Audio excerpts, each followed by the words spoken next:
There are some people you never forget. Not because they were perfect, not because they said all the right things or showed up exactly when you needed them to, but because they touched something in you that no one else ever could. And when she thinks about you, when her mind drifts in the quiet of the night or during those long, empty mornings when the coffee doesn't taste quite right, she doesn't just remember you, she feels you. Not in a desperate, clingy way, not in a fairy tale fantasy way either. It's deeper than that. It's the echo of someone who made her feel safe enough to be real. The kind of safety you don't even know you're craving until someone gives it to you. That's why she can't forget you, because you weren't just another chapter. You were the undercurrent that changed the way she reads the whole book. You see, most people float through connections. Shallow, performative, convenient.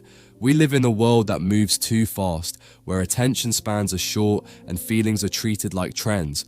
But every once in a while, someone breaks through the noise. Someone looks at you, really looks at you, and doesn't flinch. That was you. You saw her without the makeup, without the filters, without the rehearsed laughter and the borrowed confidence.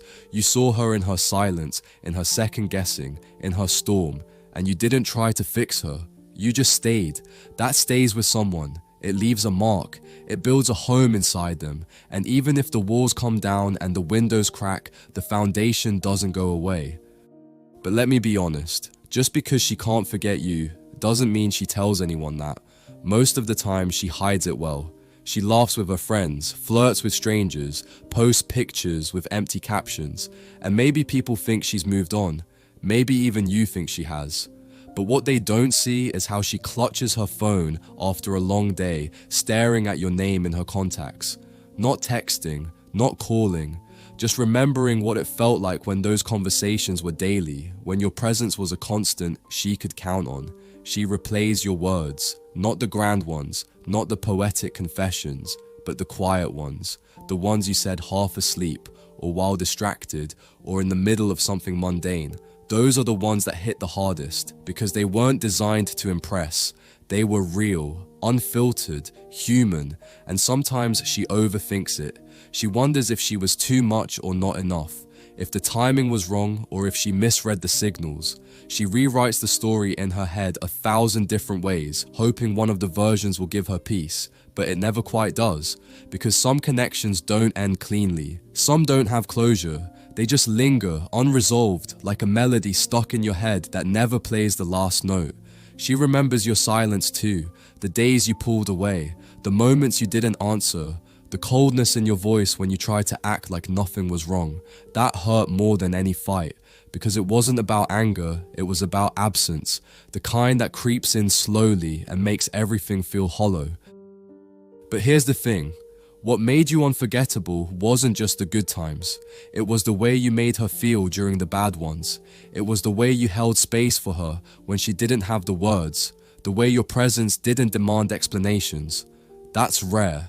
And whether or not she'd ever admit it out loud, she knows she may never feel that kind of safety again. She tries to be strong. She tells herself she's better off. She lists all the reasons it didn't work, all the signs she ignored, all the red flags she painted white. And maybe some of that is true. Maybe the two of you did need to part ways. Maybe growth was never going to happen if you stayed.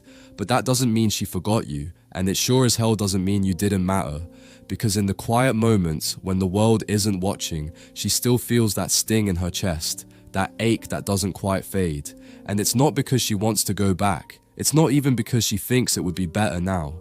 It's because some people are just etched into us, not as wounds, but as reminders of who we were, of what we felt, of the way someone else saw the parts of us we were still trying to accept. That kind of memory doesn't die. It becomes a ghost that walks beside you, not haunting, just there. A soft whisper in the background of your life. You were a mirror for her, a reflection she didn't know she needed. And even if she's building a new life now, even if she's finding her footing again, the image of you still lingers because you helped her see herself more clearly. You gave her a taste of what real connection could be. And even if the taste was fleeting, it changed her. She might never tell you any of this. She might never reach out again. Pride, fear, timing, it all gets in the way. But don't mistake her silence for forgetting. Don't assume her stillness means she's healed, because healing isn't forgetting. It's learning how to carry the memory without letting it break you. And if you're listening to this, if you're wondering why she can't forget you, it's because you mattered. You weren't just another name. You were a turning point, a lesson, a sanctuary, a storm.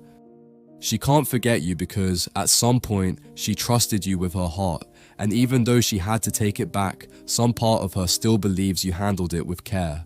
So don't underestimate your impact.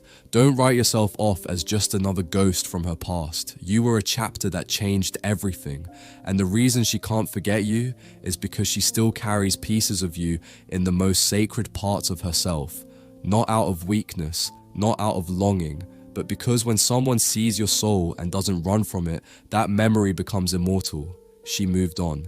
Maybe. She healed, partially. She laughs. She loves. She dreams again. But none of that erases you. You were never meant to be erased. You were meant to be remembered. And she does. Even now. Even still. Even in silence, and in those fleeting moments when the world grows quiet, when no one is asking anything of her, when she isn't performing or pretending or surviving, that's when she feels you the most, in the cracks, in the pauses, in the stillness between who she was and who she's becoming. You may never know the full extent of your impact. You may never see the nights she cried without knowing why, or the way she hesitated before opening her heart to someone new, but it's there. You're there, etched into the very fabric of her growth, and that, more than anything, is why she can't forget you, because you became part of her story, and she's still learning how to read it without breaking. And maybe that's the most human thing of all, not erasing, but evolving, not deleting the past, but folding it into the person you become, not pretending it didn't happen, but honoring that it did.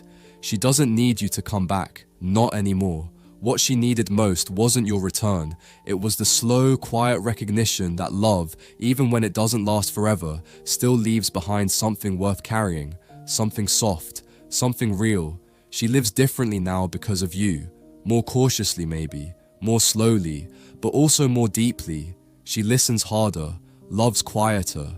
She's more gentle with herself, even on the days when she doesn't feel like she deserves it, because she remembers how you looked at her when she was broken and didn't look away. So if you're wondering why she can't forget you, it's not just nostalgia, it's not just memory, it's the invisible thread that ties past to present. It's the quiet understanding that some people are chapters, yes, but others are ink, permanent, undeniable, part of the page, even when the story moves forward.